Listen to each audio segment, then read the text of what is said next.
Dans cet épisode 1 de Self Concept que j'ai intitulé Déconstruire, l'idée c'est d'aller observer, d'aller regarder que l'on n'est absolument pas qui l'on croit être et que finalement nous sommes conditionnés par nos programmations du passé, mais surtout par nos programmations inconnues et inconscientes. Donc l'idée c'est vraiment d'avoir conscience finalement de porter en soi cette image de self-concept que nous-mêmes nous avons de nous, que les autres aussi peuvent avoir de nous, de voir aussi comment ce self-concept, ce concept de nous finalement s'est construit au sein de la famille, par l'éducation, la société, les programmations, surtout les traumas,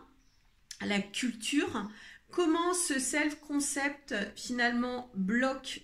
inconsciemment nos manifestations et nous renvoie finalement en miroir la vue et la manifestation complètement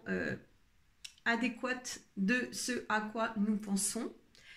Les signes justement qui nous montrent que notre self-concept est à l'opposé finalement de ce qu'on aimerait avoir, c'est-à-dire si on a une image de nous-mêmes, de quelqu'un qui est seul, de quelqu'un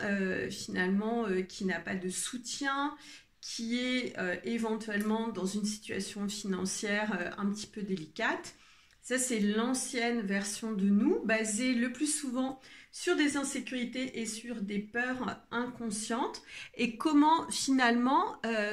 c'est ça qui a créé et manifesté la réalité qui peut être actuellement en face de nous. Et l'idée, justement, c'est de faire un inventaire de toutes ces identités passées qu'on a héritées, de toutes ces programmations mentale, de toutes ces idées subconscientes, afin d'en prendre conscience et de commencer à reprogrammer de façon mentale, à reprogrammer en fait ses propres concepts pour aboutir à une véritable transformation personnelle et réelle dans la matière. Donc l'idée c'est d'aller s'observer à l'intérieur pour ensuite pouvoir aller transformer et manifester totalement autre chose, de beaucoup plus aligné, de